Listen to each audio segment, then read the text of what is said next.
Hello everyone, let us solve the following problem.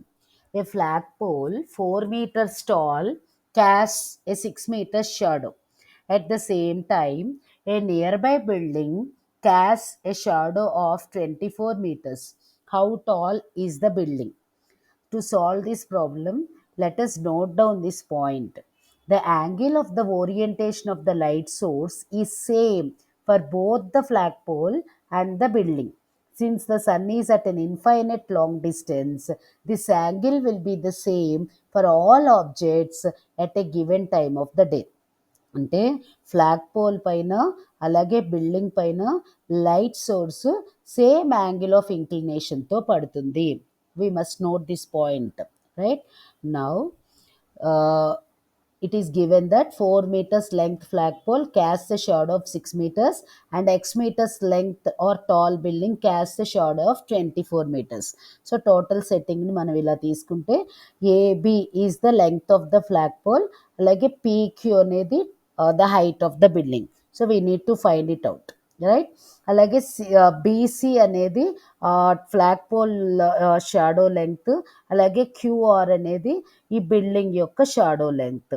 Okay, so మనకి building height తెలియదు కాబట్టి దాన్ని మనం ఎక్స్ మీటర్స్లో ఎక్స్ అని డినోట్ చేసుకున్నాం, right. And ABC triangle ABC ఏమో ఫ్లాగ్ పోల్ రిలేట్ చేస్తుంది, పీక్యూఆర్ ట్రయాంగిల్ పీక్యూఆర్ ఏమో బిల్డింగ్ని రిలేట్ చేస్తుంది, right. Now, from the given figures, what do we know? Angle A is equal to angle P. ఇందాకే మనం చెప్పుకున్నాం కదా, ఆ యాంగిల్ ఆఫ్ ఇంక్లినేషన్ అనేది ఈక్వల్గా ఉంటుంది ఆ రెండు ఆబ్జెక్ట్స్కి కూడా, right.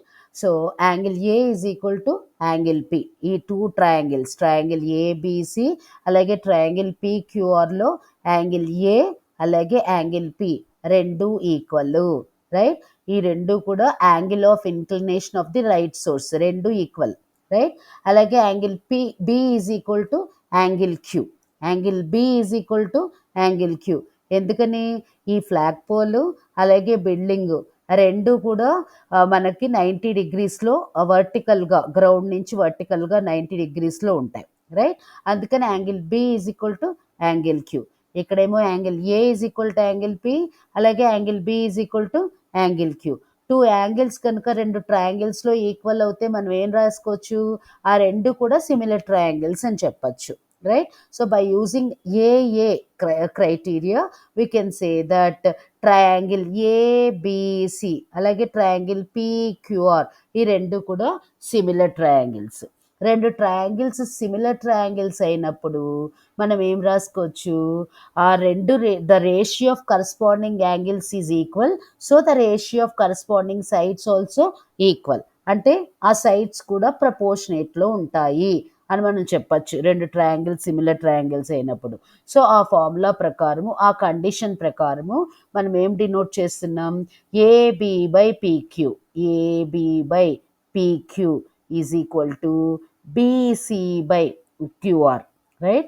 As we all know that ratio of corresponding angles is equal, అందుకనే corresponding sides కూడా ఈక్వల్ అవుతుంది. AB by PQ is equal to BC by QR. మనకి AB తెలుసు, BC తెలుసు, PQ తెలీదు, QR కూడా తెలుసు మనకి. So we are going to calculate PQ only. So వాటన్నిటినీ గనక వాల్యూస్ అన్నిటినీ సబ్స్టిట్యూట్ చేసుకుంటే AB by PQ is equal to BC by QR, ఇంకా మనము ఈజీగా ఉండటం కోసం క్యాలిక్యులేట్ చేయడం కోసము పీక్యూలో ట్రాన్స్పోజ్ చేసుకుంటే AB by BC is equal to PQ by QR అవుతుంది. ఆ వాల్యూస్ అన్నిటినీ మనం సబ్స్టిట్యూట్ చేసుకుంటే ఏబీ ఏమో 4, పీక్యూ మనకు తెలియదు కాబట్టి x, BC is equal to 6 అలాగే క్యూఆర్ ఈజ్ ఈక్వల్ 24, రైట్. ఆ వాల్యూస్ అన్నిటినీ సబ్స్టిట్యూట్ చేస్తే ఎక్స్ మనకి 16 మీటర్స్ వచ్చిందనమాట. ఎక్స్ అంటే ఏంటి? It is nothing but the height of the building. So the height of the building is 16 metres. Okay, అర్థమైంది అనుకుంటాను. Thank you.